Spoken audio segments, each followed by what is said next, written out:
episode 292 and the first episode of 2022. All right. See, it's a good thing Ken reminded me before we went live because I would have forgotten. You would have gone down. And I shouldn't have. Hey, thank you. And I shouldn't have, though, because if you were listening to last week's, or if you have listened to last week's, it was a little reflection, little look at last year, which that was Ken's idea, by the way, because Ken didn't want to do the podcast last week. He's like, I'm bailing on you, bro. Wow. He's like, but you know what I would do I just if I had was your you? back in. Look at what you're doing. You're throwing me right under the bus. Look at that. Is that how we're going to start 2022? I can see. Clearly, the honeymoon is over. It's over. No, but he came up with a great idea. He's like, I think would be really good. And it was a better idea than the one I had. So it just made sense to do it. But to listen to the clip of finishing up with Andy, it seemed like a lifetime ago, and yet maybe 2021 was the longest year in history, possibly. So maybe that's longer part of than it. 2020. I don't know. I'd say it's the second longest. Second longest behind the other one. So Andy, if you're listening, it wasn't you. It really wasn't. And then we started off with John Monday. We kind of took a little look through the year, and John was our first sermon of 2021. And then we said goodbye to Andy, and then we had. Well, we still haven't implemented it yet here. I mean, I don't know. I'm just waiting for the week when Ken looks over at camera 3, flexes, and says, I am Ken Wetmore. Yeah, that's true. That needs to happen, doesn't it? So if you missed last week's episode, we just gave you a little teaser of one of my favorite stories that Ken has shared. That's one of your favorites, huh? It was just, when I listened to the entire, and I gave you the episode number, so you can go back and listen to the whole story. Because we laughed hard. And I remember after that, we laughed hard after we were done recording. And it is one of my favorite memories of doing the podcast, and was the reason that I actually chose that story. No redeeming value, just a story that Randy found amusing. Ken tried. He said I would like, for people to think of Jesus when I'm done preaching more than me. And then Jeff said, you can just say, I am a child of God. There we go. And so we tried to help, and he still said no. But one of these weeks, I think it'll just jump on there. Just keep your fingers crossed. Keep coming back and seeing when that happens. That's right. That's why you have to come every week. I don't know. Could miss something good. It may bring him back to radio. Well, I really enjoyed putting that together, and it was a fun little look. And it's a short episode. It was only about 16 minutes long. So if you haven't, don't miss it, because it was a nice kind of look back at what we did last year. And so if you had a favorite moment, it doesn't have to be from the podcast, but if you had a favorite moment of 2021, as we just completely shut the door and we opened the new door to 2022, anything that stood out last year that was a favorite moment? Hey, my first podcast with you guys. That was a favorite. Oh, man. Yeah. He got that one in. Yeah. Was that too fast, too slow? No, that was a perfect pitch. Right across the plate. Okay. I really appreciated that. I feel like I hit it out of the park myself. I think you did. Okay, there we go. I like it. Jeff? Oh, yeah. Now you're going to bring me around to this one. The right answer, Jeff, is your first podcast with me. Yep. Well, here it goes. It's not the honest answer, but it's the one that's politically correct. That's right. If honesty is on your list of 7 for this year, that's okay. You don't have to share that with us. Yeah, there you go. I think it's not my favorite. I don't know if anybody knows this. Did we ever share this we went through a really good podcast and then we realized it wasn't recorded. That wasn't a good memory for me. I'm sorry. That's probably not your favorite. No, it wasn't my favorite. It's one of the ones I remember, and I'm thinking, man alive, oh dear. By the way, we are recording right now, right? Yeah, I see the numbers going, so I feel good. The red light's on, and I think we're okay. Good. Yeah, a favorite moment, if we're going back, has to be the opportunity that I got a chance to spend with my grandkids. We had just one of the best Christmases we had. We've never since our family has gotten married. Both my kids got married. We finally had a Christmas together, which was nice. We never had a Christmas day where we were together. all together. Not on Christmas Day. We've always postponed it, and so that's a big memory. So yeah, sorry.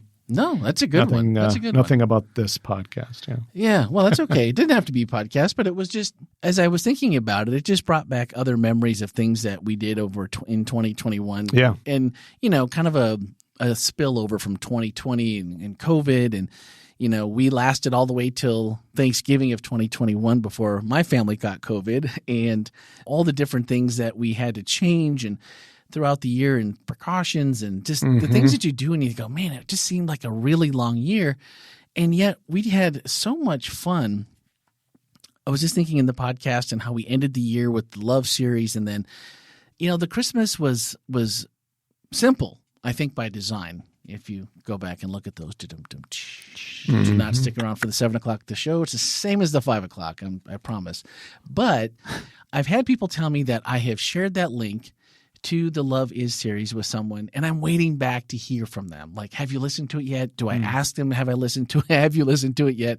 Hoping to get some kind of a reaction, because they're like, I really enjoyed the series, as did I. And so I would really like you to be more patient, and I'm just hoping. You're hoping that you heard. Let's see. I'm looking at my list. Papers this week, people. Papers, yeah. We went I'm looking at my analog. List. Let's see. Kindness, dependability.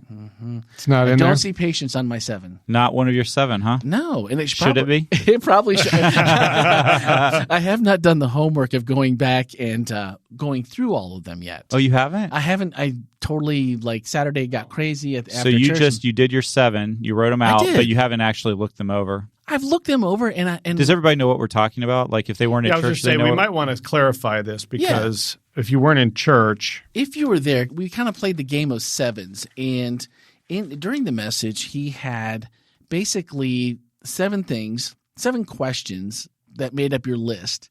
And he gave us, what'd you give us, a minute for each? Yeah, a minute for each. Write them down quick. Write them down. It wasn't even a minute, actually. Yeah, a lot of times it wasn't.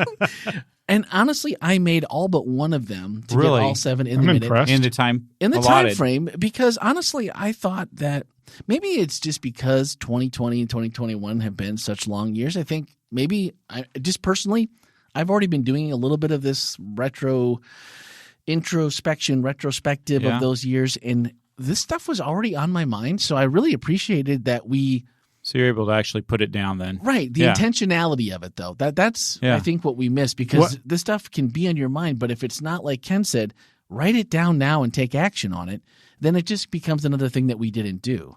Yeah. Yeah. I think it is good that we give them the 7 things. And so you can, if you want to see Ken do it, you can do it, and you can catch it on the other podcast. Because it's important that they know that. Otherwise, it's going to be a loss. Number 1 was list the 7 people you admire most. List the 7 most important relationships in your life. List 7 things you know. List 7 things you want to know. List your top 7 values. List the top 7 ways you spend your time. And then 7, he was just like, let's go below the belt. List the top 7 ways you spend your money. That, folks, is the Velvet Sledgehammer. There it is. Because everyone's like, wait a minute. You're not allowed to ask me how I spend my money. That's personal. It is. That's why you're writing it down for yourself. Nobody was checking your list. Nobody was checking that list. And then he followed up with these other pieces afterwards to say, how do the people you admire reflect and inspire your values? How does how you spend your time reflect the most important relationships in your life? How does how you spend your money reflect your values? There it goes again. How does what you know impact what you share? How will you go about learning what you want to know? And after reflecting on your list of 7s and what they say about you, if you could only accomplish one thing in 2022, what would it be? And how will you specifically work toward that one thing? So it was very simple when you think, those are short, basic questions. Like it's not a yes or a no, but it's honestly, you have to come up with this is what. So again, I'd been kind of going over this myself, and so mine came pretty easy. And when I looked over it just before we sat down, most of everything that I wrote down, I like it, and I pretty much like the order that they came. Okay. And again, probably just because I'd been already thinking about this as we hit 2022 anyway. But where did you come up with the 7 questions, and what I liked the intentionality of what you did, but why are we starting 2022 with this? That's not easy to say. 2022? Easy for me to say. Easy for me to say. 2022, 22. Why did we start off with this? I think because, as I said in the sermon, I think that we don't spend enough time as a culture, and maybe even as a world, as human beings, reflecting and thinking about things. And I really think it's important to start off. Anytime you start off a new year, it's a new beginning. It's a chance to hit a reset button. There's kind of this natural place where you can kind of hit that reset button. Yeah, and we absolutely. see a lot of people, doing that with when they make little, I'm going to do this, I'm not going to do that kind of stuff. As I mentioned, you see the gym full of people for the first 2 or 3 weeks of January, and then slowly. And so what I really wanted people to do is just take a moment, stop, reflect, think about their lives, think about where they're at spiritually, and refocus on what they're hoping to accomplish this year, particularly just maybe down to one thing that they really want to arise and accomplish. I want to do a little shout out because it fits really well with, I don't know, for any of you that are out there, hopefully you know this already, but we are starting group life at WholeLife. And the book is by Justin Earley, The Common Rule.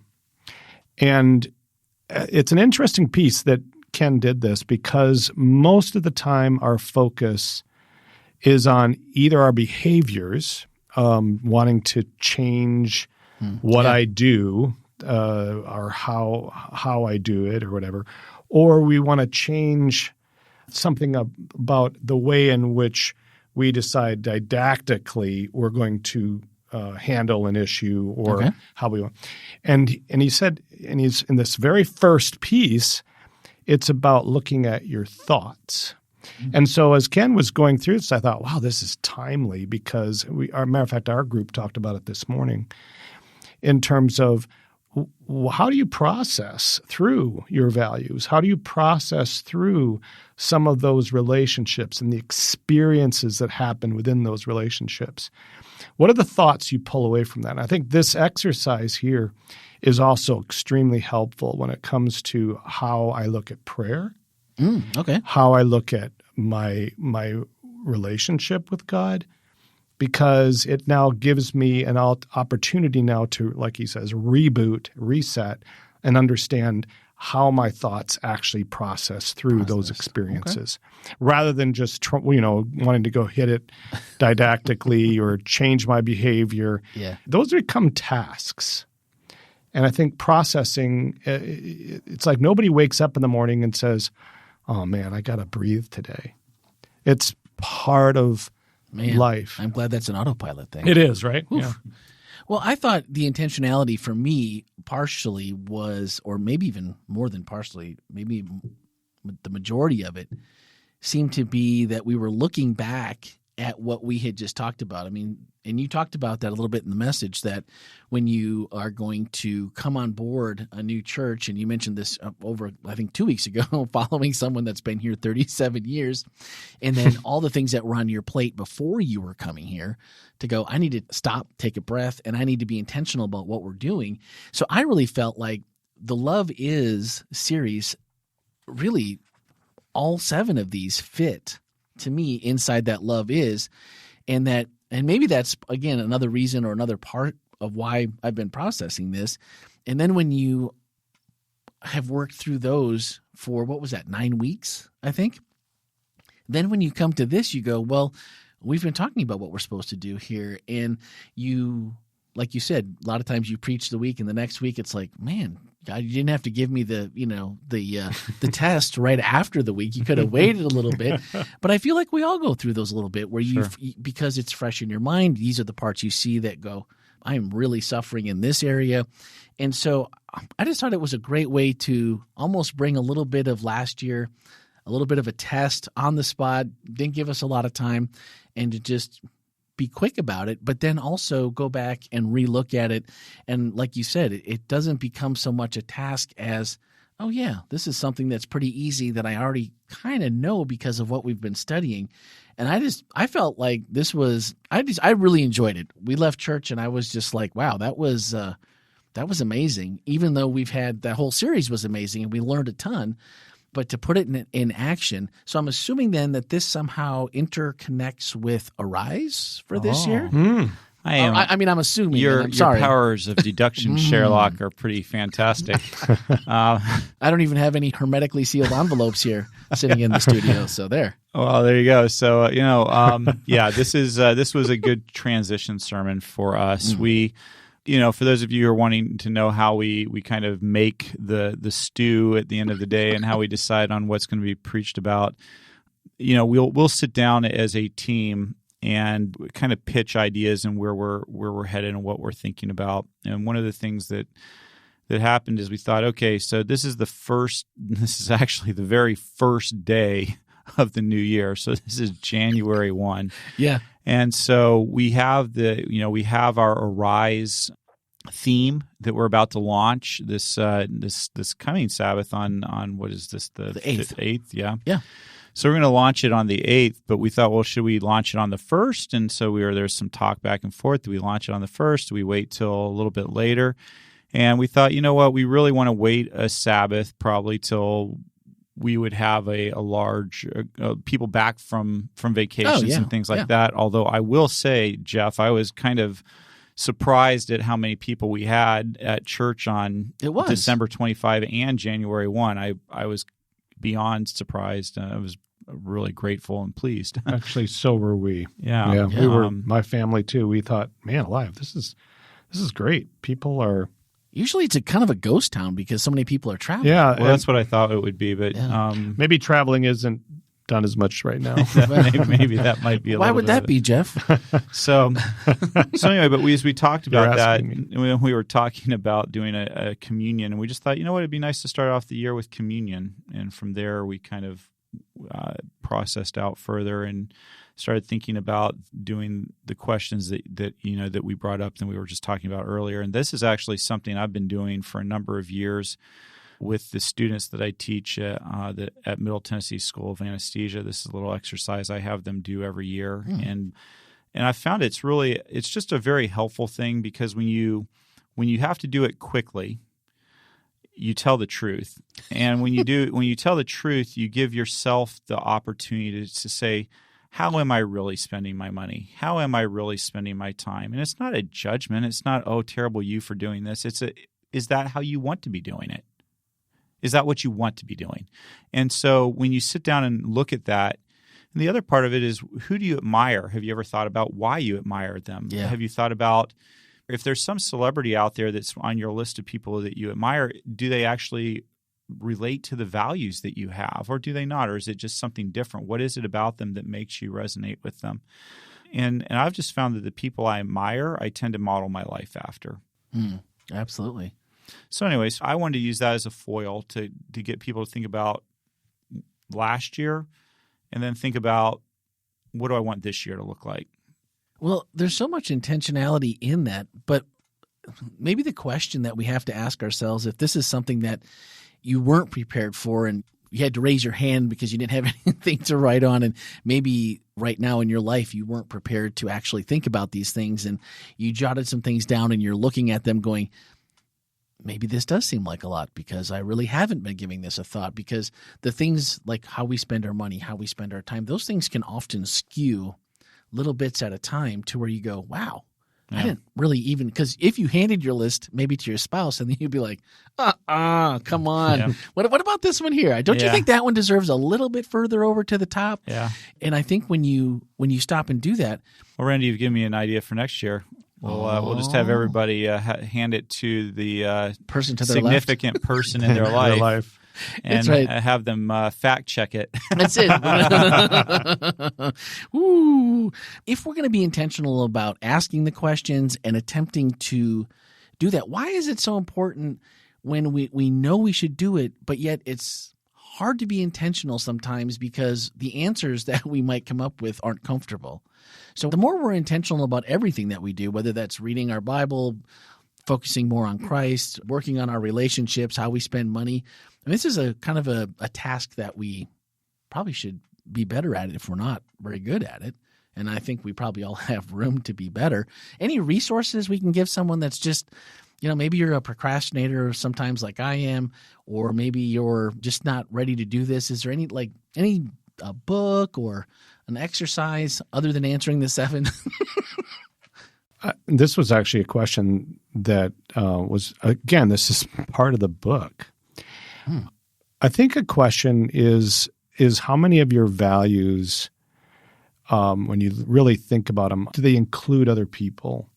Oh, okay. Because I do think that if this is just going to be something that you check off and that you do and not make it you said intentionality. Yes, most habits do need to be intentional when you're forming them. Right. Eventually, they don't need to be intentional at all. As a matter of fact, eventually you can hopefully say that they're Habits. unintentional. Right? They just become part of your everyday. And I think because New Year's resolutions to me seem intentional on January 1st, and then very soon after that, they don't seem so intentional. Well, I'll be vulnerable. I think, by the way, it's really important that we understand that vulnerability is very important, that we do need to take some time once in a while, even though it's difficult to be vulnerable. But, for a husband to say, well, honey, I'm trying to love you. Sure. That's not very satisfying for the wife, right? Yeah. So it doesn't come across well. But when we think about it and we realize, wait a minute, what do I really, really want from this relationship? Is this about me, or is this really a relationship that I believe I'm in wholeheartedly for the other person? And for my, because the relationship is a completely different entity than myself. Absolutely. Or the other person. So I enter into this relationship. So as I look at those pieces of intentionality, am I doing this for me and what I can get out of it? Or am I doing it for the sake of the relationship because I truly value not only myself, but the other person within that relationship? Yeah. I'd give you two resources. You asked for some resources. We are just this week launching WholeLife groups. They're small groups within our church, and Jeff has done a great job getting them all set up and ready to go. Even though they're launching this week, I would say it's not too late to get in on one if you haven't. And just go to the WholeLife.church and look for that there. Jeff, is that on the website on WholeLife.church where they can just go on there? Actually, if you want to be part of a group, it's real simple. It's just WholeLife.church/common rule. I bet you Randy can put that into the show notes for you, so you can just click on that, right? I just wrote it down because I did earlier when you mentioned it. I made a note to myself to make sure that we did get that information. So that's one thing you can do. You can join one of those, and I'd highly encourage it. What we're doing is we're going through a book called The Common Rule, and it is a book that it's written by an attorney. Christian attorney, and he basically found himself having panic attacks and feeling overwhelmed in his life. And this is a very, very intelligent person, but he was having just kind of a breakdown in his life. And so he went back to the basics, and he came up with 4 daily rules for himself and 4 weekly rules for himself that he follows. And so in the book, he suggests what those rules are that he thinks that will help you maintain sanity and connection with God. And I think that's good. I think it's a fantastic way to start off the year.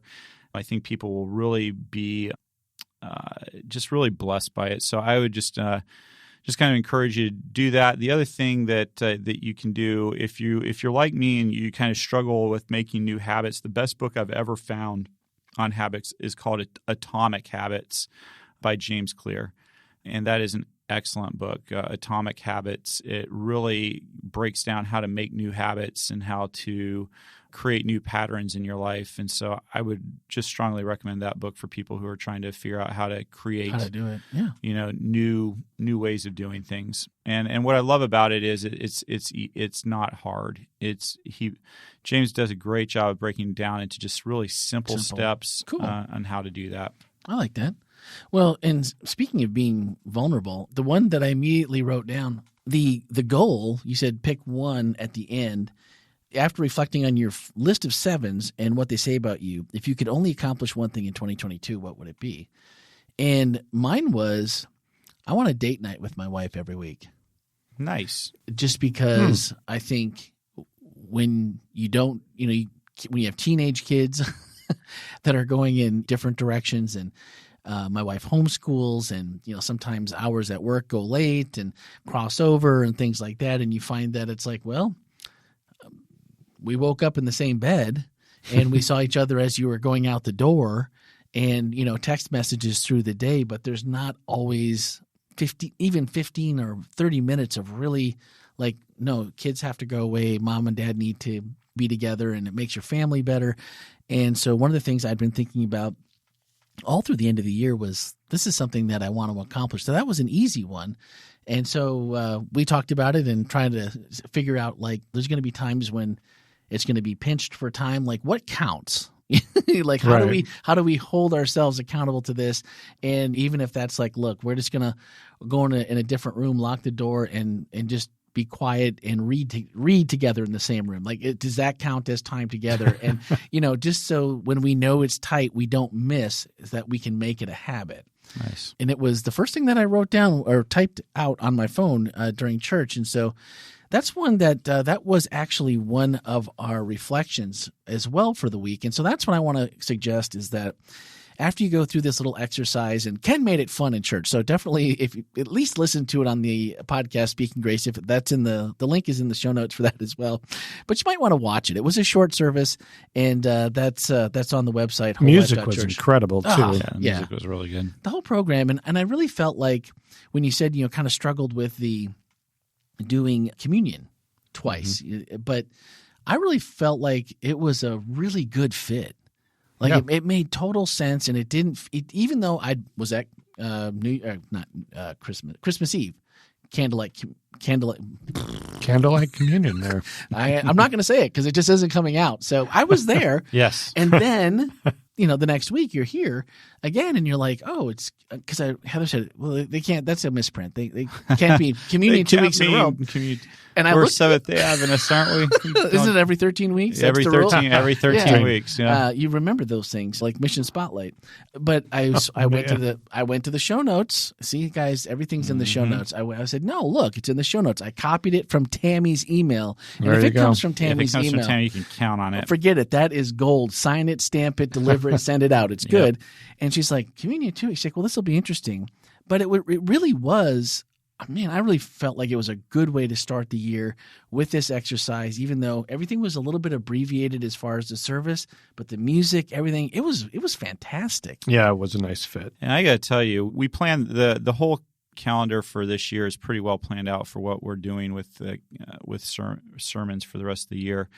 And it's going to be a really good year of just the topics that we're going to be covering.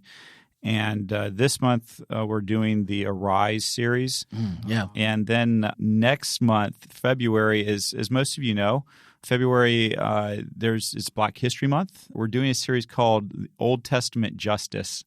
So I'm looking forward to that one, the Old Testament Justice series. I think you're really going to enjoy that one. I've had fun starting to work on that, and then we have a guest speaker that's going to be coming in the 1st of February. His name is Dana Edmond. He's a friend of mine. He works with regional conferences within the Seventh-day Adventist denomination. And so he's going to come in. He's going to talk about. Well, I don't know what he's going to talk about for sure for his sermon, because I tell him, preach on what's on your heart. Just do what you want to do. And but I do know in the afternoon he's going to do a really fascinating. I've heard him do this seminar before, but a really fascinating history of the Seventh-day Adventist and Black Seventh-day Adventist, and the history that the Adventist Church has with racial issues and things. I think it'll be very, very. If you're not familiar with it, it's enlightening. And so I hope that people will take some time out to do that. On the 29th, so excited about this. On the 29th, we are having a really amazing evening. We've got our worship choir is going to do a concert at 4 o'clock. And then at 5 o'clock, we're trying to give the right name. I've been calling it a town hall, but what we're going to do is it's going to be a chance for church members to hear the plans for this year, what's going on. And then there'll be an open mic so people can ask questions and interact with the church staff, any questions that you had that are going on. But it's going to be a really exciting opportunity for you to hear all the amazing things that are happening at WholeLife Church and the amazing plans that we have for the upcoming year. So that's nice. So I say I hope the 29th is the right date, but it's the last Sabbath in January. Well, I am sure we'll get more emails about that before it's all said and done. Yeah, well, I'm sure. And then let's not forget, we've got a special guest speaker coming in on the 15th of this month. Oh, yeah? Who's that? So it's like you're looking at me, and I'm like, no one's told me anything. So if it's me, I'm not prepared. Not No, you, I'm but it actually is getting- somebody. Oh, wait. It's just You said special guest speaker. Never mind. That wouldn't be me. I'm sorry. I gotcha. Jeff Sincomani. Jeff Is it? Sincomani. Yeah, I'll be speaking. I think this is Nice. not an easy cover to do because I got to follow this guy over here. So I know. this I is know. Oh, good. stop. That's what I'm saying. Stop it. Well, hopefully your friend Edmund, Dana. maybe we can do something in the afternoon after in between everything and catch up with him if he has time. I think that would be really fun. So let's see what we can figure out with that. That love would be to- good. I would love to be able to bring that podcast to everyone, and just where we have a little extra time where we could do that. That would be fantastic. That'd be great. Awesome. All right. Well, let's see. I think that's about it. If you're vulnerable and if you're willing to share, I would love to hear what the one thing you'd like to accomplish in 2022 is, if that's something you're willing to share. 407-965-1607. And I'll go ahead and be vulnerable. So Okay. my big thing for this year is creating consistent routines. Okay. I think that one of the hard things for me as a pastor is that my routines get thrown off on a pretty regular basis because What? life happens. And so what I'm really wanting to do is establish consistency when it comes to exercise, when it comes to the way I eat, the time I spend with my family. You know, there's just times where I'll do really, really good but what I want to do is create more of a marathon approach than a sprint and stop approach. So for me, that may feel a little broad, but for me, that's what I need to do this year. I need to create consistent routines. Oh, yeah. I think everyone can relate to that, where if you need the exercise, I'll raise my hand. I need the exercise. And I haven't done anything. I've done no running, no walking, anything basically since COVID started. And so, Heather's like, that's it. I'm going back to walking every day. And I'm like, well, I'll start, and then, I'll walk with you for a little bit, and then, I'll run later. And so last night we went out and pounded the pavement for 2.5 miles and felt good. It was brisk. How many nights can you say that in Florida? It was like, man, I maybe should have brought a sweatshirt. So it was invigorating, refreshing. It was brisk this morning at 5 a.m. when I went walking with Rochelle, so I can tell you that. 5 a.m. That's rough. That's rough. Don't disagree with you. That is not my preferred time, but it is what works into the schedule. So that's it. All right. So or you can send an email, podcast@wholelife.church, but would love to hear what those are. I think those are things that, I'll remember some. I'll remember Ken and be like, hey, how's it going with with this? Check in with each other. Yeah. Even if you find someone that can kind of help you along on that, that is a huge, huge benefit. All right. The final conclusion that Ken came to was we can't escape the past and we shouldn't forget it. Instead, learning the lessons of the past, we can begin building new structures for accomplishing God's call in our lives. And I loved how that just flowed into the end of, we just got done with this exercise. We're planning new things for the future. We want to accomplish a ton of things, but let's focus on the one, and maybe the rounding out those 7 if that turns out to be a little bit more difficult. But please do use the resources that are in the show notes today. And if you have any questions, comments about the 7, let us know, and we'd be happy to feature them. We did get one right before you guys got here this afternoon. We did get one question because Pastor Ken did say if you had something that you wanted to learn this year. Now, this person is a very literal person, and I know this because she's my daughter. Okay. And so Ellie sent a text to the podcast and said, Pastor Ken, this week at church you said to write down something that we want to learn, and I have a question for you. How would I find out who the 144,000 in Revelation are? So she's meaning resources. If a person wanted to learn or had something you wanted to learn about, did you, as a man of the cloth, have some resources? Maybe Revelation 14. Revelation 14. Revelation 14. And There you go. by the way, that's a really good question to ask. There's Stefanovic has written. Yep. Did I say that right? You did. He's written just a really great book on the book of Revelation that I would actually recommend to Ellie to take a look at. It's a good read. Easy. Okay. I don't want to say it's easy. It's not easy, but it's a read that she would understand. Definitely be fine with that. And he actually addresses the 144,000 really well. I think the important thing, Ellie, to remember is that there is not an agreed upon answer when it comes to that particular thing. And so, each one of us has to study our Bible and listen to God and see what conclusion He's bringing us to. I have my own thoughts on that particular thing, but do your research, and Revelation 14, Stefanovic, like I said, I think his interpretation is probably the one I probably lean towards as much as anybody. And if there's anyone I would trust on the subject, it would be him, and being able to explain it. The couple times he's been on the podcast, I'm just like, yeah, I think that's wow. the piece is that she's going to want to know a little more background with that question. It's an important question, but it's a good one to have background on. She has read Revelation since she was a little kid. She's always been interested. She's always been she'll curious love this book. This book is this on Amazon by chance? Do you know, or where can we get it? I think it is for sure. You can get it at the Adventist Book Center. Book Center. Yep. I will look that up, and wherever I find it, that's where the show notes will take you for today. So if you are also interested in this subject, I think it is on Amazon though. Now that I think it is. I usually do that just because everyone's familiar with the process and it's easy and it's usually the cheapest or very close to it. So, all right, that's going to wrap it up. Thanks, Ellie, for the question. And let's see. Oh, next week. I think you mentioned it already. I did forget to say that, though. It's here somewhere. Arise with Trust. That is for next week, the 8th. Arise with Trust. Yes, indeed. We're kicking off the Arise series. Our theme for 2022 is Arise. And I'm really looking forward to cracking that egg open and making some omelets. We're going to have fun. Omelets. Now I'm hungry. It's about that time of day. It is about that time. All right. Well, thanks you guys both for. I really enjoyed our conversation. I enjoyed the message, and I just, the last couple of weeks we've really nailed some stuff down. I feel like, and I think I'm excited to see where 2022. Oh, I made it. Where that goes this year to.